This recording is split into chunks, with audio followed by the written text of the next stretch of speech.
Just remember, everybody, if it seems crazy, seems like it might be too nuts to be true, it usually is. Alright, so if you don't know me, I am actually a history teacher, and today I'm going to be responding to some big-time history TikToks, kind of myth-busting them, if need be. So, let's go. Let's see.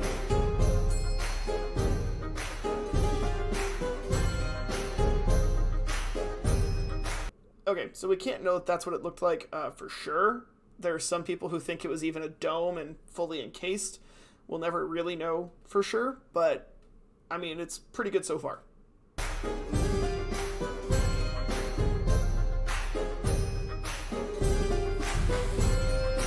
Yeah, maybe we have some records to talk about that.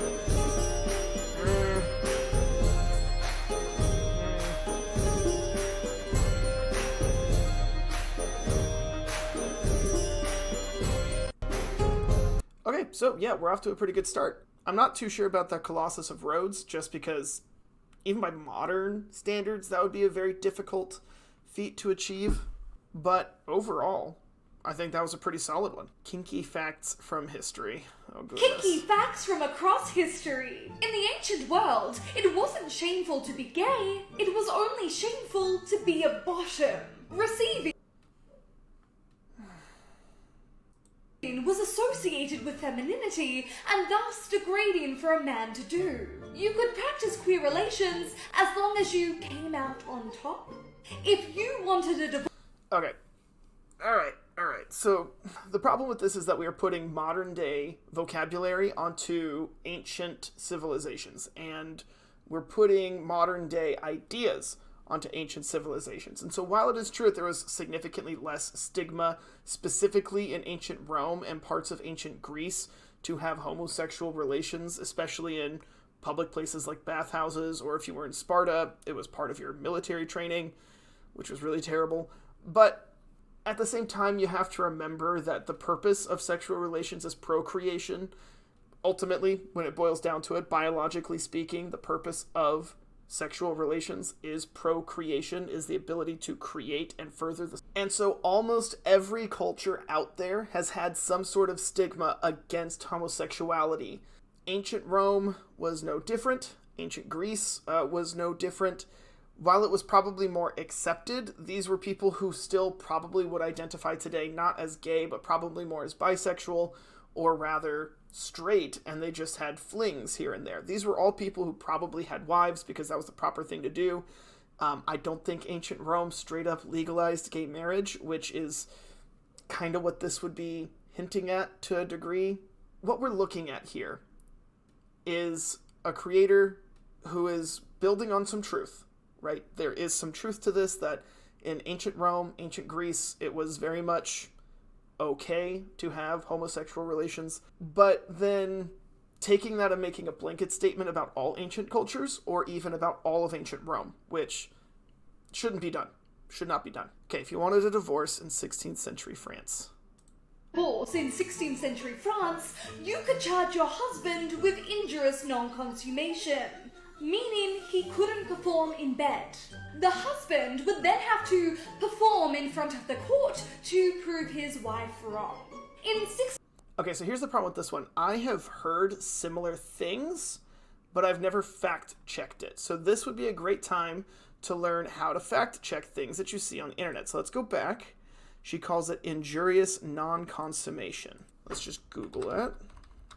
Okay, so after doing some basic Googling, we've got a few different sources that pop up, and none of them really come from a good source. Like, you've got Cornell Law School, but if we pull that up, there's only one reference to consummation, and it's from something in Zambia in 2008. The other top source is from a website called The Smart Set, which turns out to be a online magazine sponsored by Drexel University out of Philadelphia. But this article by Tony Perrottet was written in 2007 and only cites one source, which was published in 1986. So it's not going to be like this can't be true. It seems like a flimsy claim with flimsy sources. But it's altogether possible. The French did like to do things like this. They had a lot of crazy laws. There's definitely something, especially with the royals, about the ability to perform in bed and watching them consummate the marriage. And there's a lot of people who think it was creepy, but you got to remember a lot of these marriages were often for political purposes, and so you have to make sure that the marriage is going through. So I wouldn't be surprised if this is true, but I'm not finding anything right now on the surface that's going to tell me, yes, this is trustworthy. You can say this fact. In 1669, the sale of bedroom toys became banned in England, and so women began making them out of broom handles. This gave us the myth of witches riding broomsticks. Okay, hold on. She says in 1669... Okay, so she says in 1669, all right? 1669. And then she shows a source of witches on broomsticks, which is very clearly not from 1669, all right? You got to remember, by 1669, Shakespeare has already died. We've got people sailing out and colonizing. This is like pirate era, okay? This kind of calligraphy and artwork screams high Middle Ages. England has had a renaissance by this point, all right? In fact, we can just compare other works of art from England in 1669, and you can see it's significantly improved. So first of all, she's using a source that is clearly well before 1669 of witches flying on brooms, and then saying that this banning of bedroom toys in 1669, which caused women to use broom handles as toys, is where we get the myth of witches riding on broomsticks. No. So let's just look. Origin of witches riding broomsticks. Oh look, the earliest known image of witches on brooms dates to 1451, when two illustrations appeared in the French poet Martin Lefranc's manuscript, Le Champion des Dames, the Defender of the Ladies. This is from History.com. I'm not a big fan of them because they're TV shows, but their articles are usually pretty good. Let's click on the link to that image. Oh my gosh, what do you know? It's the same image from 1451, High Middle Ages. Who called it? I did. To be fair, 1451 would be the late Middle Ages, or High Middle Ages. It just depends on where you draw that line. But this is utterly false. Utterly false. Not even remotely true. Ancient Rome became known as the capital of prostitution. Their brothels were so popular, it became illegal for them to open during the day, because if they did, no one would go to work. So it's true, there was a lot of prostitution in Rome. I wouldn't be surprised if they had laws about when the brothels could be open, but once again, if it sounds too crazy to be true, it probably is. So let's Google, did Rome force brothels to shut down during the day? Okay, prostitution in ancient Rome. Wikipedia gets a bad rap because supposedly anybody can edit it, and that's not true. They do a lot of fact checking. The reason you shouldn't use Wikipedia for a paper or an article is not because it has all these terrible flaws with it, but because it's an encyclopedia, and you just shouldn't be citing encyclopedias in the first place. You should be citing things from the bibliography, right? So if you're going to use Wikipedia to get a basic idea about things, as a history teacher, as someone who has academically studied and professionally studied history, I think Wikipedia is a great resource. I am a big fan of it. If you're going to publish something, don't cite Wikipedia. Look at these sources as, hey, what can I use to start out with for my paper, for my research, and jump off from there. So with that in mind, okay, well, I'm not seeing anything so far, so let's just see if we can find the word day for like daytime. Nothing about day. Let's look at the word closed. Does not appear. World History Encyclopedia, another great resource. Let's again look for closed. Okay, we have something about closing them and then also closing temples to Venus. But that's it. So yeah, I mean, Rome definitely had a lot of prostitution and it was highly regulated, but it wasn't forced to be closed during the day because nobody would go to work. Again, if it sounds ridiculous, it usually isn't true. History facts I wish I didn't know. That's usually a red flag. Just to be clear, anytime you see something that's like kinky history facts or things that I wish I didn't know, it's usually at best a stretch. So let's give it a shot. Historical facts I wish I didn't know. Number 1, King Herod executed his wife and then preserved her body in honey for 7 years. Some people even claim he had relations with it. Number 2. I've heard that before. Let me double check it. So there are sources that say it, but as we can see here, a legend states that he did that. And this is coming from a website, which is a .org. Specifically, it is the website called Tower of David, the Museum of the History of Jerusalem. So since this is King Herod, governor of Jerusalem, we can assume that they have done their research and done their sources. We can trust this website. So again, could be true. I'm not going to say it's not true, but it is a legend, and we need to keep that in mind. Number 2. In 1184, a bunch of nobles met in a church in Erfurt, Germany. Their weight made the floor collapse. They fell into the latrine below, and many of them drowned in liquid poop. Number 3. Oh my gosh, I hope that's true. I hope that's true. Oh boy. All right, well, IFL Science is usually decent, so let's see. Do they have a reference? Okay, well, Heinrich VI survived it. So let's Google Heinrich VI. Okay, he's a Holy Roman Emperor. And let's just see if the word latrine, nope. Let's see if the word Erfurt comes up. Erfurt pops up once. So I'm going to lean towards probably not true, because this sounds ridiculous, and typically ridiculous things aren't true. See, even the word survive doesn't come up. And we're looking at Heinrich VI. Are we looking at the right one? Okay, well, let's try Heinrich VI, Erfurt, poop. Okay, again, we're just getting IFL Science and Amusing Planet and Broken House Company and QSS Study or QS Study. I'm going to say not true. I'm going to say not true just because I can't find any solid resources on it, I don't think.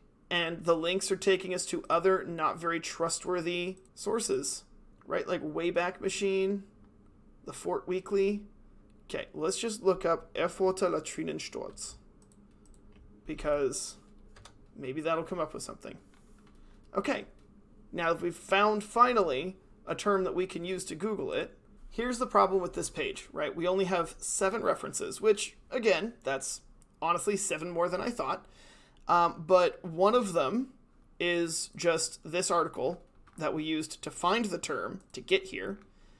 One of them is more about water technology in the Middle Ages.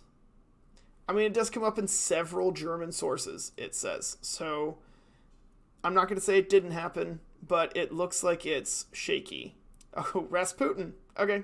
3. Rasputin once bragged about not changing his underwear for 6 months, and food would often rot in his beard. Okay, bragged about and actually did are 2 separate things. I'm just going to say that. Second of all, I'm not going to check that because Rasputin was really weird, and I completely buy it. Number 4. Lady Caroline Lamb was so obsessed with her ex-lover, Lord Byron, that she once sent him clippings of her pubic hair. I don't want to Google that one. Number 5. William Randolph Hearst is the inspiration behind Citizen Kane, the movie where Rosebud is famously a sled. In real life, Rosebud was reportedly Hearst's nickname for his mistress Marion Davies. Okay, I've heard this before. Okay, so we've got to Marion Davies. Oh, look. Nothing with the term Rosebud. Let's Google Marion Davies Rosebud. So Screen Rant, which I'm not going to trust, says that it could be true. It looks like there's no sources that will confirm this. So I'm going to say probably not true. Number 6. Catherine Medici was just 14 when she married, but on her wedding night, her father-in-law stayed in the bedroom and watched until the marriage was fully consummated. Also true. As I mentioned in relation to another video, oftentimes they would watch because a lot of these marriages were political, and you had to make sure that the marriage was finalized, which was usually done with the act of consummation. And so in order to ensure that their political or social alliance was made, they would watch to make sure that the deal was gone through and was done. That was a pretty common practice, but not for creepiness' sake, although it is really creepy. Book weddings were a big thing. On William of Orange's wedding night, King Charles II watched from the sidelines and shouted encouragement. Number 7. Again, same thing I just mentioned. Weird to us now, probably weird to most of them back then. It's just how it was. Mozart loved bathroom humor and wrote letters to his family describing his farts in great detail. I think that's true, but let me Google it. Again, I'm not seeing really good sources. That's the problem here. You look at the sources that you're getting stuff from. Huffington Post, absolutely zero fact checking goes on at Huffington Post. The piano.sg, like what even is that source? And why are they writing about history? So I'm going to say probably not that source is trustworthy. Reddit, never trust Reddit. Whatever you see on Reddit, automatically believe it's false. I mean, I want that to be true because we often think that Mozart was some fancy old man, but he was actually like in his 20s for the majority of his career. So it would be kind of like a frat guy who wrote all this famous music. It's not out of the realm of possibility. I'm going to say it's probably not true. Have you ever wondered why medieval castles often had narrow, spiraling staircases? So I know why this is, and they would specifically spiral clockwise, because that would mean that if you're on top fighting someone beneath you, most people are right-handed, your right hand would be free and available to swipe down. If you are right-handed and you're on the lower part of the staircase, you've got to fight around the corner with your right hand, and that makes it very difficult, which is really genius if you think about it. And I want to take the time here to point out, we often think of people in the Middle Ages as being dumb because they thought all these things that we now know to be false, but that is genius engineering right there, honestly. I mean, if a castle is meant to be a point of defense, that is a genius feature to include. Oh my gosh, just tell me. Stop dragging on. I'm gonna skip ahead. Okay, good. Like I said, most staircases were built to make it harder for the enemy to fight on their way up. Okay, right-handed. That's exactly what I said. Also, yeah, stairs were deliberately made uneven. That could be true. I wouldn't be surprised because, again, they are putting a lot of thought into this. I would suspect more it's just ease of putting in a spiral staircase. I mean, even today, spiral staircases are often wider at one end and thinner or narrower on the other, which makes it tough to get up. So I don't want to say yes, they were made just like that to make it harder because you have to concentrate on your footing, because you also have to think about it like from your standpoint as the defender. If they're uneven, you also have to concentrate on your footing, which is a disadvantage to you just as much as it is to them. So I wouldn't say that that's deliberate, but it could be. I don't know for sure. Oh my gosh, this is so long. I'm not going to type it, but yes, I did already know this historical fact. This is pretty good. I really like this one. I didn't like how it took so long to say everything. Dear heavens, that was so long to say so little, but it's true. It's accurate. What your favorite historical period This says is about what your you. favorite one of these says about you. You're choosing the safest option. Maybe a little bit overrated, but it's still a good one. Is this one your favorite because it's good, or are you just really horny? All right, we get it. You like this one. This may not be everyone's favorite, but it's yours, and you're totally chill about it. You're into the classics. You're old. You're really old. Your social security number is 2. You are one pretentious hipster. Officer, it's this one, right here. Oh, you're cool. I like you. No way. You actually know that one? Can we be friends? This one's just a phase. You'll grow out of it when you grow up. Percy Jackson. Percy freaking Jackson. Oh my gosh, this is great. You will never grow up. Oh, you picked this one to be different. How clever. If you chose this one, you are a liar. This is no one's favorite. If you chose this one... Okay, the Middle Ages are definitely some people's favorites. I like the Middle Ages. I was with them until we got to the, Industrial Revolution one. You are correct. This is the best one. And for those of you in the comments saying, where's this one? Where's that one? You're annoying.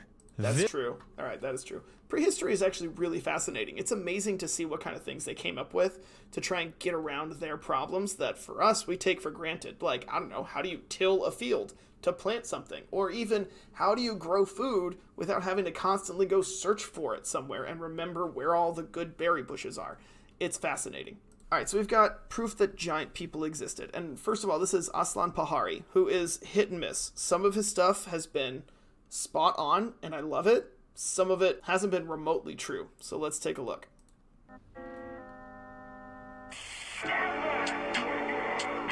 Giant swords don't prove anything. They were often just used for decoration. This is clearly fake. This is not a real photo. Problems with this photo. 1, you can see that there's a lot of fuzz in this, and this is supposed to be a photo that was taken decades ago, but when you Google, which I already did off camera, giant skeletons found, it's all going to come from discoveries in the Ozarks and the Midwest and Ohio and whatnot, and none of those have been true. looking just at this photo, you can tell that this is all pretty blurry, and yet parts of this skull are super clean. And you can see, like, it's kind of a fuzzy rim around most of these people, except for where these bones are, right? Sharp cut, clearly photoshopped. This, right, has no depth to it. This is 100% laid on falsely, all right? This, like, square thing doesn't even have legs that it's standing on, so it was probably put up over this. And then you've got, look, it doesn't even look like it's covered up in dirt. It just kind of fades away in its 2 dimensions. And this person would be stepping on it, which archaeology no-no, right? And then also, why are these bones laid out like this, okay? If it were a grave, they would probably be somewhat close to how they were on the human body in the first place. And if they weren't, then this probably would be someone who's been completely dismembered either by physical or natural forces. I don't know what this is. It's fake, obviously, but please, Aslan, please do not fall in line with this. Please. Oh my. If this were true, it would be all over the place, all right? But again, you can clearly see differences in resolution in these people, all right? This is a close-up of a normal-sized human, all right? And these people have been photoshopped out of their environment and put over, superimposed over all of this, right? They've even added a cup for good measure, right? A coffee mug or something like that, okay? Look, this, you can see, is way more crystal clear than the rest of the photo around him, all right? Same here. The edge around him is way more crisp than anything else in the background. Hello, my friend. The sword you showed was the sword of Wallace. And as the name suggests, it belonged to William Wallace, Thank you. a Scottish knight from the Thank you. 13th century. The length of the sword is 5'4", suggesting either that William himself was over 6'5", or the sword was not meant to be used on horseback, but rather on foot against cavalries, or it simply wasn't actually his sword. As for those giant remains, I don't think I need to explain this, but it's Photoshop. The creator of this image is called Ms. Presto or something like that online, so you can find more of their work. Thank you, Aslan. Oh my gosh. Okay, great. Because I love a lot of his videos, but I also have not. This is great. Point in his favor. That's amazing. Please don't believe everything you see on the internet. Have a good night.